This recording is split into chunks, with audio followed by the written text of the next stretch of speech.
الحمد لله نحمده ونستعينه ونستغفره ونؤمن به ونتوكل عليه ونعوذ بالله من شرور أنفسنا من يهد الله فلا مضل له ومن يضلله فلا هادي له ونشهد أن لا إله إلا الله وحده لا شريك له ونشهد أن سيدنا وسندنا وحبيبنا وحبيب ربنا ومولانا محمدا عبده ورسوله أرسله بالحق بشيرا ونذيرا وداعيا إلى الله بإذنه وسراجا وقمرا منيرا أما بعد فأعوذ بالله من الشيطان الرجيم بسم الله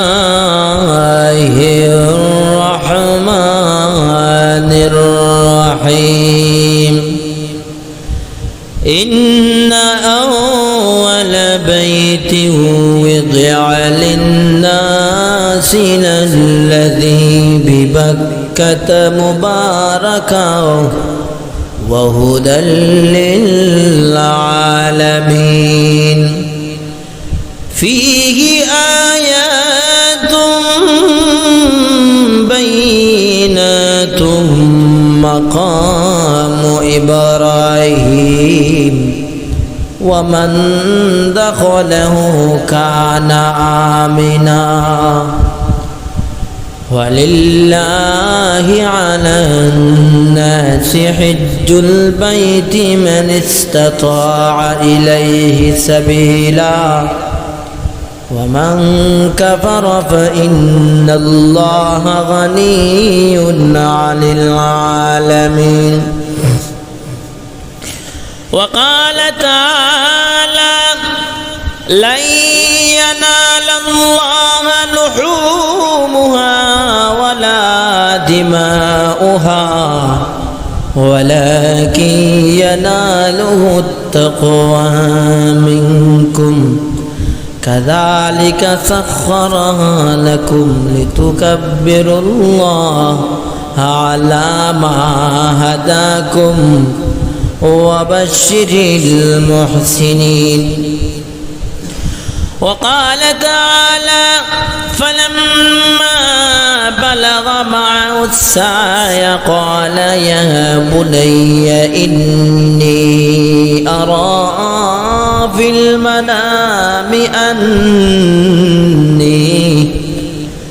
أني أذبحك فانظر ماذا ترى قال يا أبت فعل ما تؤمر ستجدني إن شاء الله من الصابرين وقال تبارك وتعالى في شان حبيبه ومحبوبه إن الله وملائكته يصلون على النبي يا أيها الذين آمنوا صلوا عليه وسلموا تسليما اللهم صل على سيدنا مولانا محمد وعلى آل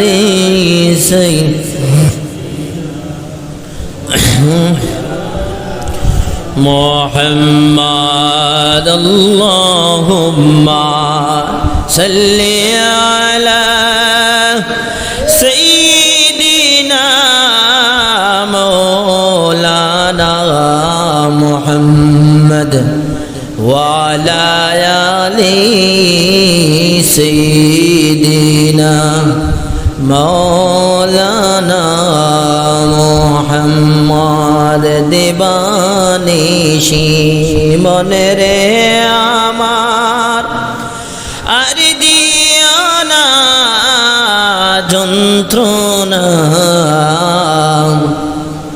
তুমি যদি হইতাম আমি যাইতাম সোনার মদিনা আল্লাহুম্মা সাল্লি আলা সাইয়্যিদিনা মাওলানা মুহাম্মদ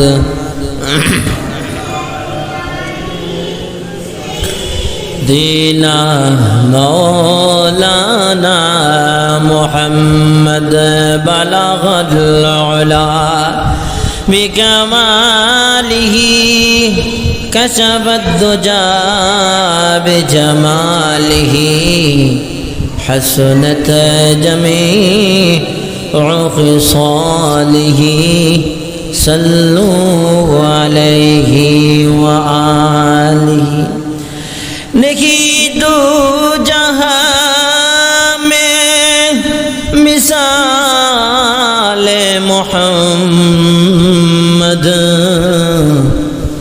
जमाल खुदा में कमाल मोहम्मद बलगल औला बिकमालिही كشف الدجى بجماله حسنت جميع خصاله صلوا عليه وآله لا إله إلا الله لا إله لا الله لا إله إلا الله لا إله إلا الله لا إله إلا حسبي ربي جل الله ما في قلبي غير الله نور محمد صلى الله لا إله إلا الله لا إله إلا الله لا إلا الله لا إله إلا الله محمد رسول الله صلى الله عليه وسلم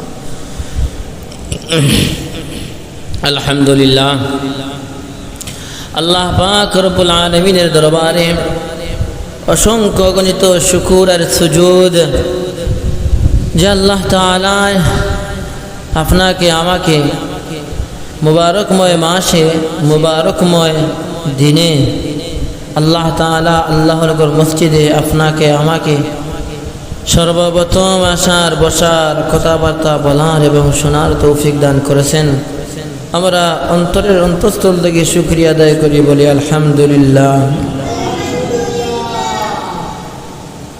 সম্মানিত হাজরিন, আল্লাহর তসবিহ পড়া এগুলা অনেক ভালো লাগে। আমার শরীর খুবই অসুস্থ, মন চায় অনেক বেশি পড়ি, আলোচনা খুব সুন্দর করি বলি আওয়াজ দিয়ে, কিন্তু আজকের অবস্থা এত দুর্বল, জানি না কতটুকু বলতে পারবো। আমি ইনশাল্লাহ এই অসুস্থ অবস্থায় যে কথাগুলো বলবো এগুলো খুবই গুরুত্বপূর্ণ। আংশিক কিছু মাসআলা বলবো কোরবানি এবং হজ উপলক্ষে, এবং আগামী সপ্তাহে পুরো জুমার ওয়াজটাই হবে মাসআলা। এতে করে কেউ জিজ্ঞাসাও করতে পারবেন এই মাসআলাটা কি। যদি আগে জিজ্ঞাসা করেন লিখে রাখবো, জুমার দিনে উত্তর দিয়ে দিব ইনশাআল্লাহ। তবে আজকেও কিছু মাসআলা বলবো, যেহেতু আরও 1-2 জুম্মা আছে। এই জুম্মাতে মাসআলা অনেক বেশি, মাসআলা কুরবানির মাসআলা খুব জটিল, খুঁটিনাটি অনেক মাসআলা রয়েছে। আমরা এগুলা বুঝি না, অনেক সময় মানি না, যার কারণে এত টাকার কুরবানিগুলা আমার বিনষ্ট হয়ে যায়। এই জন্যে আমরা খেয়াল করে শুনতে হবে। আর আমি গত সপ্তাহে থেকে শুরু করেছিলাম কাবা ঘরের ইতিহাস এবং কোরবানির ইতিহাস, হজ সহ এই 3টি বিষয় একসাথে। এর ধারাবাহিকতায় আজকের জুমার আলোচনা এখান থেকে শুরু হবে যে নূহ আলাইহিস সালামের প্লাবন কিভাবে হয়েছিল। আর প্লাবন অবস্থায় নূহ আলাইহিস সালাম ওনার কওমকে নিয়ে কিভাবে আল্লাহর ঘর তোয়াফ করেছিলেন, তখন কাবা ঘর কোথায় ছিল আর তোয়াফটা কিভাবে হয়েছিল, আর ইতিহাসটা আমরা অনেক লম্বা এরিয়া খুবই সংক্ষেপভাবে আমরা জানবো। পরবর্তীতে ইনশাআল্লাহ হজের ইতিহাস শেষ করে কোরবানিতে চলে আসব। তাহলে যদি বন্যা প্লাবন এটা জানতে হয়, প্রথমত জানতে হবে বন্যার ইতিহাস কেন এখানে আনা হলো। কারণ ওই বন্যারত প্লাবনরত অবস্থায় নূহ আলাইহিস সালামকে দিয়ে আল্লাহ তাআলা কাবা ঘরকে তোয়াফ করিয়েছিলেন। এখন এই বন্যাটা কিভাবে হয়েছিল? আল্লাহর নবী নূহ আলাইহিস সালাম দীর্ঘ 950 বছর তার উম্মতকে দাওয়াত দিলেন। উম্মতকে দাওয়াত দিতে দিতে 80 থেকে 82 জন মানুষ ঈমান এনেছিল। বিশেষ করে তার ছেলে, বড় ছেলে শাম, সে কিন্তু ঈমান আনে নাই। এইভাবে অনেক মানুষগুলো ঈমান আনে নাই, কিন্তু নূহ আলাইহিস সালামের এত দীর্ঘদিনের দাওয়াত দেওয়ার পরে মাত্র 80 থেকে 82 জন মানুষ মুসলমান হয়। যখন মানুষ আর ঈমান আনে না, তখন নূহ আলাইহিস সালাম আল্লাহ তাআলার কাছে দোয়া করলেন, ইন্নী দাউতু কওমি লাইলান ওয়া নাহারা ফালাম ইয়াজিদহুম দুআই ইল্লা ফিরারা। নূহ আলাইহিস সালাম বলেন, ইন্নী দাউতু কওমি লাইলান ওয়া নাহারা, ওগো আল্লাহ, আমি দিনে দাওয়াত দিলাম, লাইলাও এবং রাত্রেও দাওয়াত দিলাম, ওয়া নাহারা দিনের বেলাও দাওয়াত দিলাম। দিন রাত্র দাওয়াত দেওয়ার পরে মানুষগুলা দাওয়াতগুলা কবুল করে না, তারা পালিয়ে বেড়ায়। আল্লাহ, এই মানুষগুলা নাফরমান হয়ে গেছে, অকৃতজ্ঞ হয়ে গেছে, কাফির মুশরিক হয়ে গেছে। এই সমস্ত মানুষদেরকে ধ্বংস করে দাও। ফালাম ইয়াজিদুহুম দুআই ইল্লা ফিরারা ওয়া ইন্নী কুল্লামা ক্বালা নূহুর রাব্বি লা তাযার আলাল আরদি মিনাল কাফিরিনা দাইয়ারা ইন্নাকা ইন তাযারহুম লিয়ুদিল্লু ইবাদাকা ওয়া লা ইয়াজিদু ইল্লা ফাজিরান কাফারা। নূহকে জিজ্ঞাসা করা হলো, ও নূহ, কেন তুমি তাদের জন্য বদদুয়া করলে? আল্লাহ তাআলা যখন এই প্রশ্ন করলেন, নূহ বলেন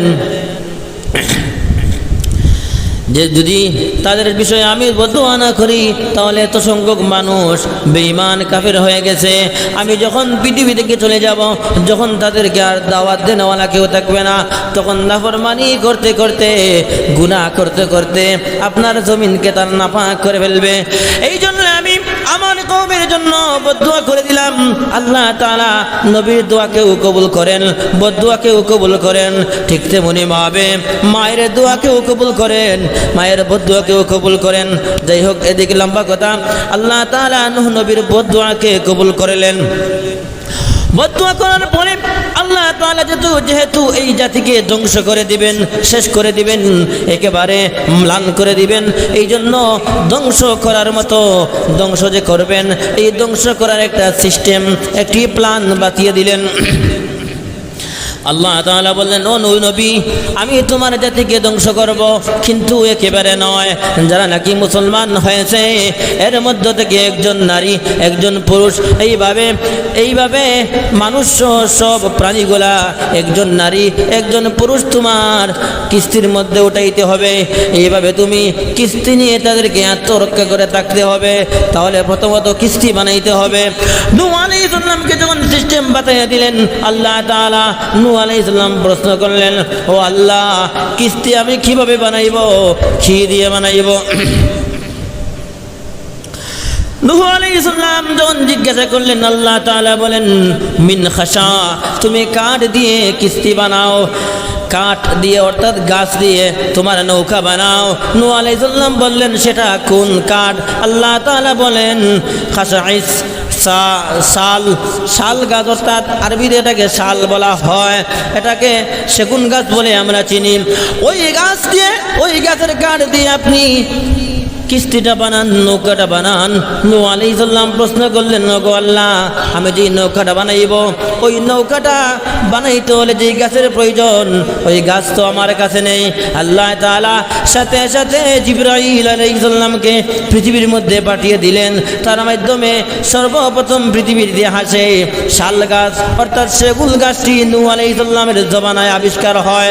গাছটি সারা বপন করলেন এইভাবে 20 বছর, কারো মতে 40 বছর, কারো মতে 100 বছর পরে গাছটি বড় হয়ে গেল।